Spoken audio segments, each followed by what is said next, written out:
YS Jagan హయాంలో 7,00,000 కోట్ల సంపద సృష్టి జరిగింది అని నేను వాదిస్తున్నాను.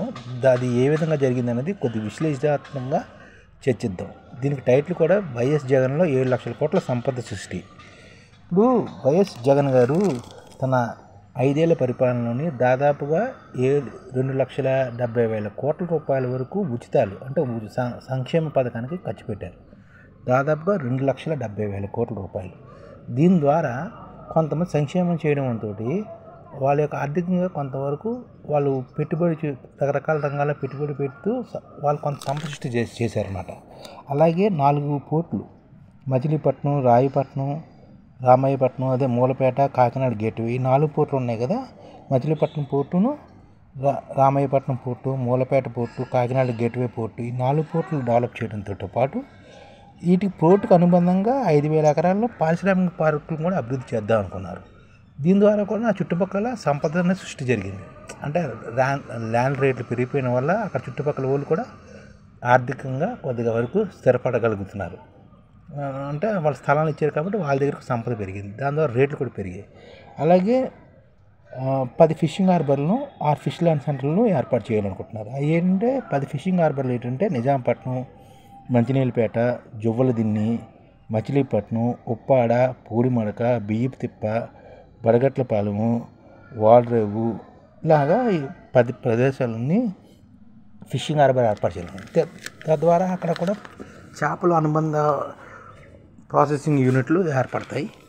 దాని ద్వారా కూడా వాళ్ళ యొక్క జీవితాల్లో వెలుగు సృష్టించవచ్చు. అలాగే సముద్రంలోనే మనం కేజ్ కల్చర్ ద్వారా సముద్ర చేపల ఉత్పత్తి కూడా చేయొచ్చు. అలాగే ఫిష్ ల్యాండ్ సెంటర్లు విశాఖ జిల్లాలో భీమిలి, అనకాపల్లి జిల్లాలో రాజయ్యపేట, దొండపాక, అలాగే విజయనగరం జిల్లాలో చింతపల్లి, తిరుపతి జిల్లాలోని రాయదరువు, అలాగే కాకినాడ జిల్లాలోని ఉప్పలంక, ఈ ప్రాంతాల్లో కూడా ఫిష్ ల్యాండ్లు పెడుతున్నారు. ఇంకా మనం కూడా ఇంకో 20-30 ఫిష్ ల్యాండ్ సెంటర్ని కూడా మనం ఏర్పాటు చేయొచ్చు. ఈ విధంగా జగన్ గారి హయాంలోనే 6 ఫిష్ ల్యాండ్లు, 10 ఫిషింగ్ హార్బర్లు, 4 పోర్టులు, దానికి అనుబంధంగా పారిశ్రామిక పార్కులు, అలాగే రుషికొండ దగ్గర హిల్ నెంబర్ 1లోని మిరాకిలు, ఫినెక్స్ కంపెనీలు చంద్రబాబు నాయుడు టైంలో శాంక్షన్ చేసిన తర్వాత కొంతవరకు కన్స్ట్రక్షన్ జరిగింది. దాని ద్వారా చుట్టుపక్కల ల్యాండ్ కూడా రేట్లు పెరిగాయి. అలాగే హిల్ నెంబర్ 2లోని 20 కంపెనీ స్థలాలు చంద్రబాబు గారు ఇచ్చారు. ఆ కంపెనీలు కూడా ఏర్పడ్డాయి. అలాగే హిల్ నెంబర్ 3లోని చంద్రబాబు హయాంలో స్టార్టప్ విలేజ్ ప్రారంభించారు. అక్కడ కూడా కంపెనీలు వచ్చాయి. అలాగే ఫిన్టెక్ ఏర్పాటు జరిగింది. బ్లాక్ చైన్ టెక్నాలజీ అభివృద్ధి కోసం అక్కడ కూడాను కృషి జరుగుతుంది. అదే మిలియన్ టవర్ కూడా ప్రారంభమైంది. అక్కడ కాంజూన్ ప్రారంభమైంది. టవర్ 2 కూడా 8 అంతస్తులుగా అయిపోయింది. అది అలాగే కాపులపాడుపై 200 ఎకరాల 40 కోట్లతోటి కొండపై ఐటీస్ నారా లోకేష్ టైంలోనే వచ్చి 77 ఎకరాల్లో కూడా కంపెనీలు కొంతవరకు ప్రారంభమయ్యాయి.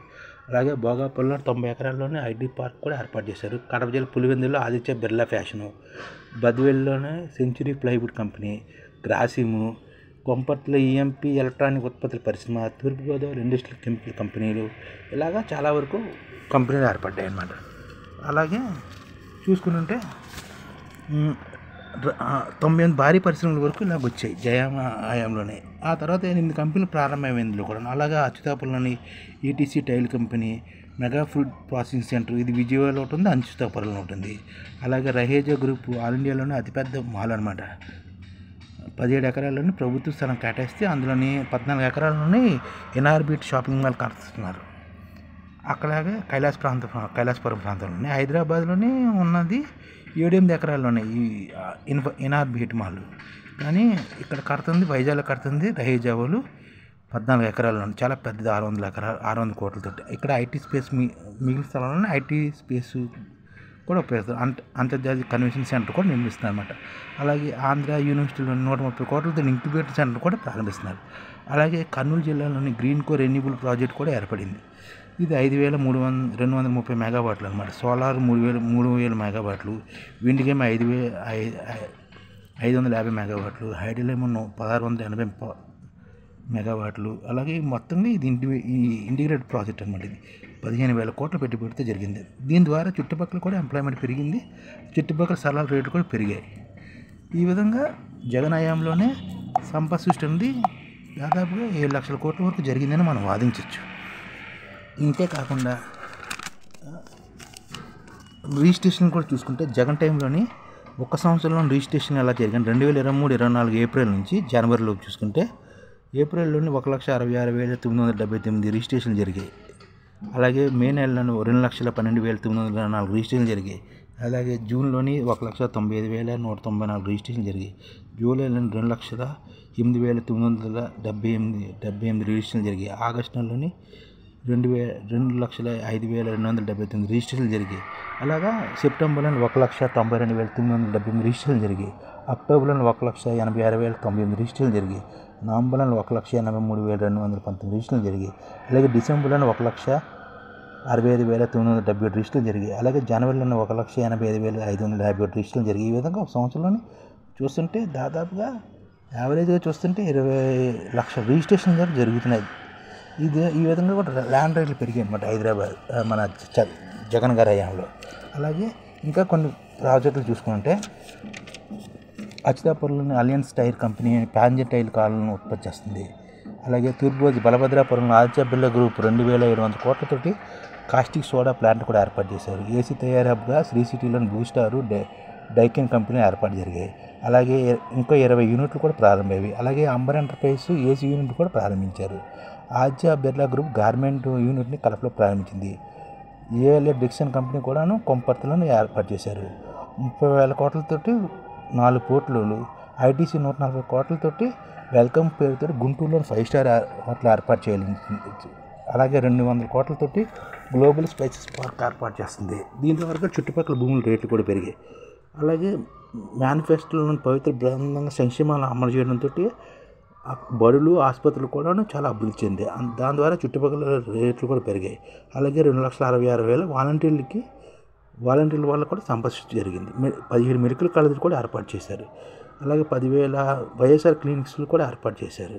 ఈ విధంగా చూసుకుంటే మనం ఎంత చెప్పుకున్నా సరే జగన్ గారి టైంలోనే సంపద సృష్టి జరిగింది దాదాపు 7 లక్షల కోట్లు. అలాగే 23 ప్రభుత్వ శాఖలను 93 సర్వీసులను సింగిల్ డెస్క్ పోర్టల్ ద్వారా అందించారు. గ్రీన్ ఎనర్జీ కారిడార్ కూడా ఏర్పాటు చేశారు. ఎక్కువగా రాయలసీమలోనే పునరుత్పత్తి ప్రాజెక్టులు ఉండడం వల్ల ఇక్కడ 10,000 మెగావాట్ల విద్యుత్ ఇక్కడే జరుగుతుందన్నమాట. అలాగే చంద్రబాబు నాయుడు వీళ్ళందరూ ఇప్పుడు చంద్రబాబు నాయుడు గారు దీనికి అనుబంధంగా ఈ 10,000 మెగావాట్ల విద్యుత్ సరఫరాకు వీలుగా కారిడార్ ఏర్పాటు చేయాలనుకుంటున్నారు. దీనికి 17,000 కోట్లు అవుతే ఇది అంటే ట్రాన్స్కో పరిధిలోని కారిడారు భారీ ప్రాజెక్ట్ అవుతుందన్నమాట. అలాగే రాయలసీమలోని కరెంటు కోస్తాకి అవసరమైన ప్రాజెక్టులకి మనం విద్యుత్ సరఫరా చేయవచ్చు అన్నమాట. రాయలసీమలోని దాదాపుగా ప్రస్తుతం 5,000 మెగావాట్లు ఉన్నాయి. భవిష్యత్తులోని ఇంకో 10,000 మెగావాట్లు ఏర్పడవచ్చు అన్నమాట. దీని ద్వారా సౌండ్ పవన్ విద్యుత్తుకి రాయలసీమ హబ్గా మారుతుంది. అలాగే ఈ విద్యుత్ని 17 సబ్ స్టేషన్ల ద్వారా కేంద్ర నెట్వర్క్ అనుసంధానం చేసి మనం కోస్తా ప్రాంతాలకి సరఫరా చేయొచ్చు అన్నమాట. ఈ పీజీసీఐఎల్ నెట్వర్క్ సామర్థ్యం 17 మెగావాట్ల వరకు ఉంది. అత్యంత విద్యుత్ సరఫరాకు నెట్వర్క్ను అభివృద్ధి చేయాలన్నమాట. ఇలాగా మనం చేయగలిగితే అలాగే వారోగల్లోని 760 సబ్ స్టేషన్లు, కృష్ణపట్నం, ఆసిరి, పొదలి, రామయ్యపట్నం, సత్తెనపల్లి, వేమగిరి, గుడివాడ, కాకినాడ, రంగవరం, నక్కపల్లి లాంటి పనుల్లో 17 సబ్ స్టేషన్లు అనుసరించి పెందుర్తిలో కూడా కొత్త సబ్ స్టేషన్ చేసి ఏపీలోని పూడిమరకలోని ఎన్టీపీసీ జెన్కో గ్రీన్ ఎనర్జీ ప్రాజెక్టులకి కూడా మనం ఇస్తే రాయలసీమ విద్యుత్ని ఇక్కడ కానీ మనం ఆడుకుంటే ఇంకా ఆంధ్రప్రదేశ్ అభివృద్ధి చెందుతుందన్నమాట. ఇవన్నీకి అడుగులు పడ్డాయి జగన్ గారి టైంలో కొంతవరకు.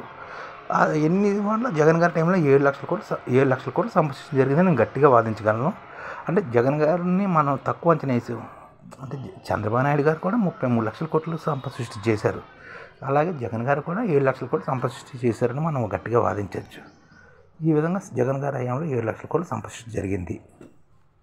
ఈ ఛానల్ ముఖ్య ఉద్దేశం ఏంటంటే మన తెలుగు రాష్ట్రాల్లో 1 కోటి మందికి సంఘటిత రంగాల్లో ఏ విధంగా ఉద్యోగాలు ఇవ్వవచ్చు, కనీస నెల జీతం 30,000 వరకు ఏ విధంగా ఇవ్వవచ్చు, ఏ విధంగా చేస్తే ఉద్యోగాలు సృష్టించబడతాయో వివరిస్తూ ఈ ఛానల్ వీడియోలు వస్తాయి. అలాంటి వీడియోలు మీకు కావాలంటే మన ఐడిఎఫ్ భాస్కర్ ఛానల్ని సబ్స్క్రైబ్ చేసుకోండి. ఐడిఎఫ్ అంటే ఇండియన్ డెవలప్మెంట్ ఫోర్స్. ఈ వీడియోలు చూసిన తర్వాత మీకు నచ్చితే లైక్ చేయండి, మీ ఫ్యామిలీ మెంబర్స్కి షేర్ చేయండి, మరియు మీ ఫ్రెండ్స్కి షేర్ చేయండి. Thank you. నమస్కారం.